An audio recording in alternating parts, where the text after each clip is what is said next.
Nepal online स्कुलमा स्वागत छ भाइ बहिनीहरूलाई। सो आजको क्लासमा हामी लिमिट लेसनबाट बोर्ड इक्जाममा आएको डिफ्रेन्ट क्वेसनको हामी सोल्युसन गर्नेछौँ।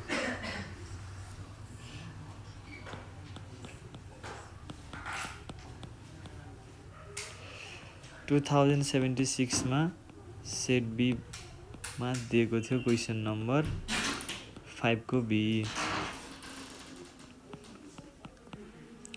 Limit x tends to 2 x square minus 6x plus 8 upon x minus 2।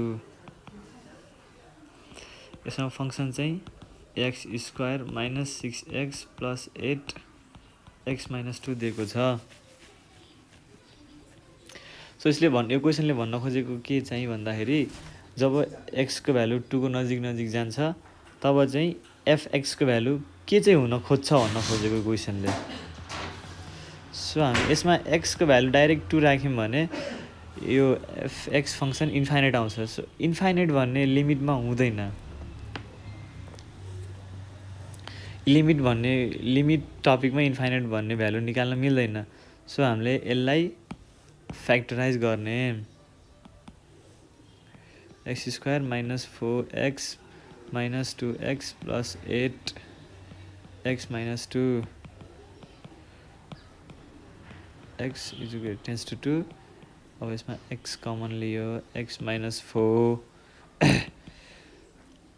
x minus 4 x minus 2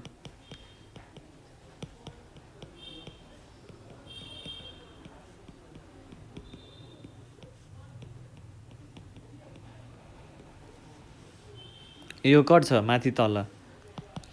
so अब हामी x को भ्यालु राख्दाखेरि इन्फाइनाइट आउँदैन। त्यस्तो इन्फाइनाइट आउँछ कि आउँदैन भन्ने चेक गरेर राख्नु र इन्फाइनाइट आउने रहेछ भने चाहिँ त्यसलाई हामी लिमिट लिन मिल्दैन। त्यहाँ डाइरेक्ट हामीले x को भ्यालु राख्न मिल्दैन। अब इन्फाइनाइट आउँदैन। सो हामीले x को भ्यालु 2 राख्यौं माइनस 4 गर्दाखेरि माइनस 2। अनि अर्को कुरा याद गर्नुपर्ने भयो। अर्को 2076 मा सेट सी को क्वेसन नम्बर 5b मा क्वेसन चाहिँ x is equal to 1 3x plus 1 upon x minus 1।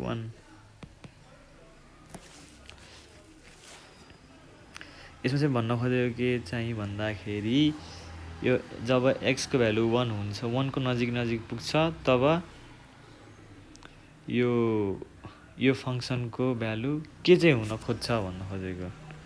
तर हामी यसमा नि अब x को भ्यालु राख्दाखेरि डाइरेक्ट राख्दाखेरि इन्फाइनाइट आउन जान्छ।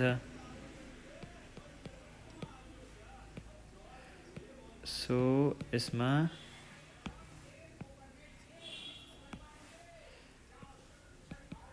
हामीले यसलाई फ्याक्टराइज गर्न खोज्दा यसलाई हामीले फ्याक्टराइज गर्न खोज्दाखेरि मिल्दैन। सो यहाँनिर हामीले यसलाई रेसनलाइज गर्ने भनेको 3x माइनस 1 यहाँ माइनस छ। सो हामीले प्लस राख्यौं यहाँ 3x माइनस 1 यहाँ plus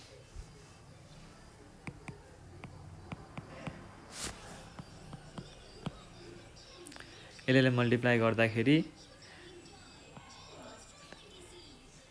3x minus 1 under root को होल स्क्वायर माइनस 2 को होल स्क्वायर। एउटा फर्मुला छ नि हाम्रो a minus b a plus b भनेको a square minus b square हो। त्यही गरेको यहाँ हामीले x minus 1 3x minus 1 plus 2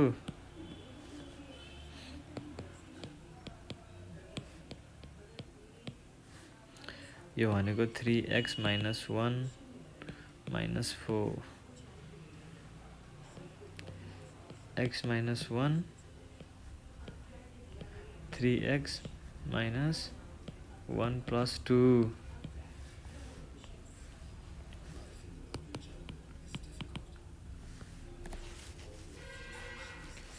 हाम्रो यहाँ प्लस रहेछ प्लस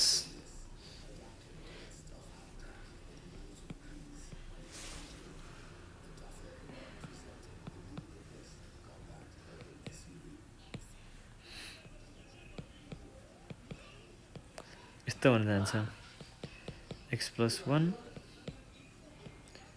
3x + 1 + 2